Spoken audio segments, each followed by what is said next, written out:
Apa perbedaan antara sunatullah dengan qadarullah? Sunatullah itu mau di timur, mau di barat, mau di utara, mau di selatan sama. Secara umum ya, bahwa laki-laki suka dengan perempuan, perempuan dengan suka laki-laki, mau dimanapun kan sama. Kalau qadarullah beda-beda. Saya tadi mau berangkat kemari qadarullah, ada tamu, nggak jadi, ya kan beda-beda. Ya, qadarullah itu takdirnya Allah. Kalau sunatullah itu ketentuan bahwa batu itu tenggelam, bahwa kayu itu ngambang, itu sunatullah. Kalau qadarullah tadi, ya, takdir Allah yang kita nggak sangka-sangka.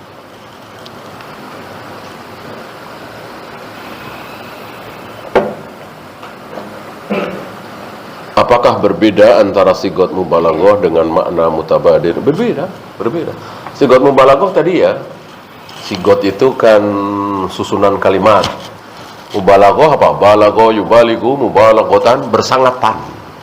Jadi kalimat Allah ridha kepada mereka, mereka ridha kepada Allah, Allah jamin mereka semua masuk surga, diampuni. Tapi inti dah. Adapun makna mutabadir adalah makna yang cepat difahami, gitu. Secara cepat bisa difahami.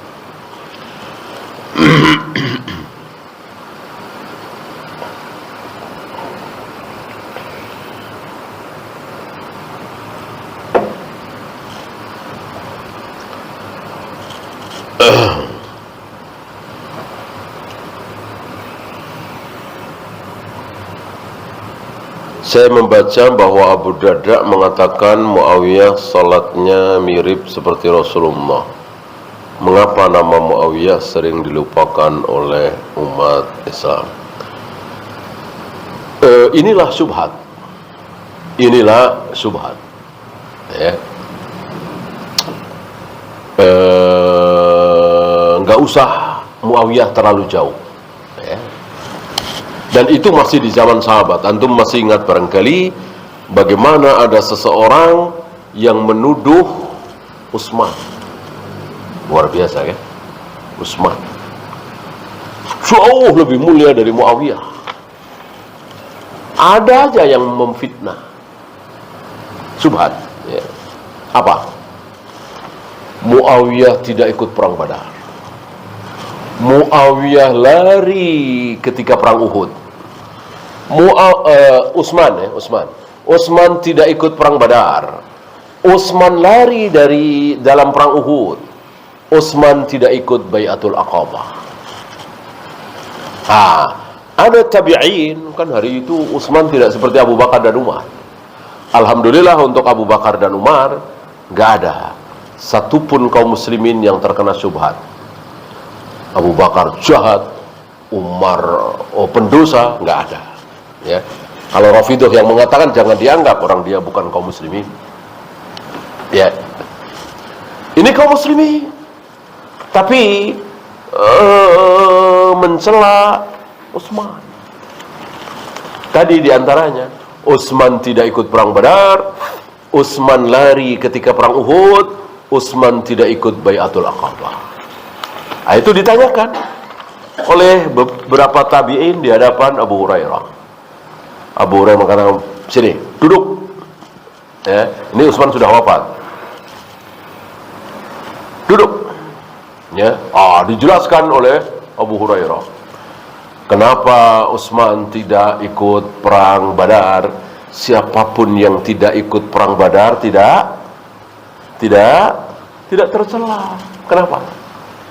Karena jangankan para sahabat, Rasul sendiri nggak tahu kalau akhirnya akan terjadi perang Badar. Karena awal mula Rasul membawa kira-kira 300-an sahabat untuk ke Badar itu tujuannya adalah mencegat kafilah dagang Abu Sufyan. Bukan perang. Kalau betul tercegat, ya sudah. Diambil, nggak mungkin Abu Sufyan melawan. Abu Sufyan paling kafilah dagang paling berapa? 20 orang, 15 orang. Ini Rasul bawa 300 lebih, 313 kira-kira. Qadarullah, Allah mentakdirkan lain. Rasul sampai ke Badar, Abu Sufyan sudah sampai Makkah. Abu Sufyan sampaikan kepada Abu Jahal, Abu Lahab dan teman-temannya bahwa Muhammad dan teman-temannya begini. Akhirnya bawa pasukan ke Badar, terjadilah perang Badar.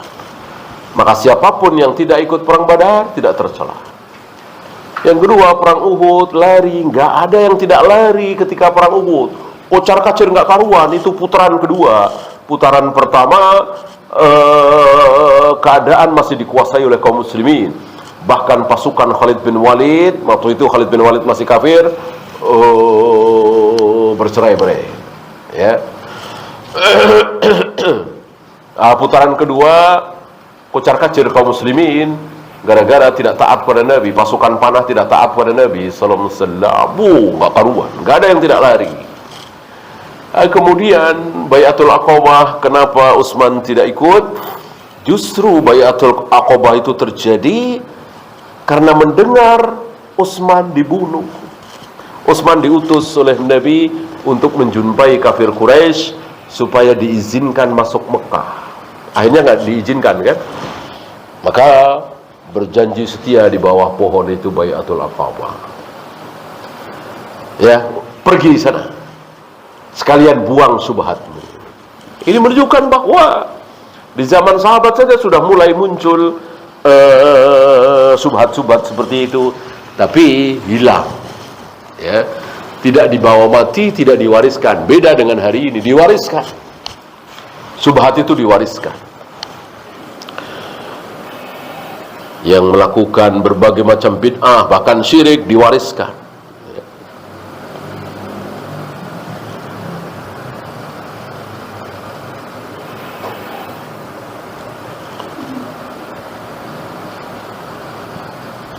Bagaimana jika harta kita dirampok? Tadi ya,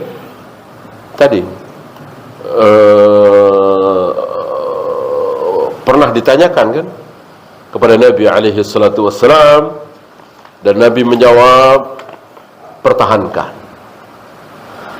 Kalau dia sampai bunuh aku ya Rasul, engkau masuk surga. Kalau sampai aku bunuh dia, bagaimana? Dia masuk neraka. Walaupun muslim. Ya. Nah, seandainya sabda Nabi ini diamalkan, barangkali para preman, tukang palak akan jauh berkurang. Ya. Sekarang kan luar biasa mereka dengan seenaknya. Tukang martabak didatangi, tukang cendol didatangi, tukang nasi goreng didatangi. Ya, nggak seberapa. Ya, bagi sebagian orang nggak seberapa, bagi sebagian orang ya 30.000, 20.000 berharga. Udah begitu buat apa? Buat mabuk. Mending buat kasih nafkah anak istri. Buat mabuk, beli rokok, senang-senang. Ya. Nah, coba kalau para tukang nasi goreng, tukang cendol, tukang martabak, amalkan sabda Nabi ini. Ya. Berantem aja kita bang. Ya, kalau perlu bawa pisau ini, Pak Abang. Pisau satu, saya satu. Siapa yang mati? Oh. Saya kira jiper itu. Premannya saya kira jiper itu. Ya. Dan semua asal dipalak begitu. Ya. Insya Allah berkurang banyak itu preman-preman itu. Ini daripada ribut, biasanya kasih 10.000, kasih 5.000, ya, ya mungkinan. Tuman, tahu tuman? Besok lagi begitu, akhirnya seperti ini. Jadi negara preman. Bahkan hari ini preman itu diformalkan gitu. Ya, ada perkumpulannya itu. Ya. Luar biasa. Coba kita amalkan sabda Nabi. Ya, mati syahid. Ya. Masa nggak pengen mati syahid?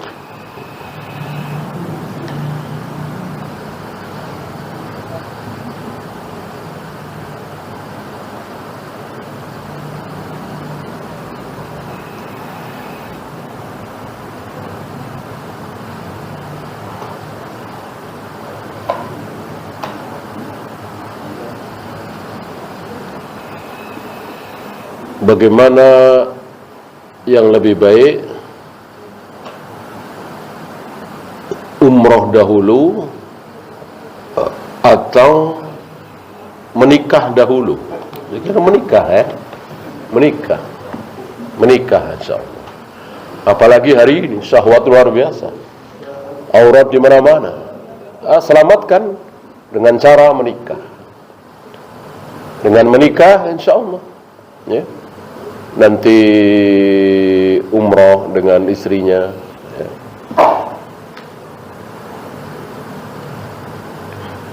Bagaimana tentang Nabi pernah menghajar sahabat? Apakah boleh kita menghajar teman kita sendiri yang menolak sunnah? Jangan. Kenapa? Karena kita siapa, dia siapa, gitu.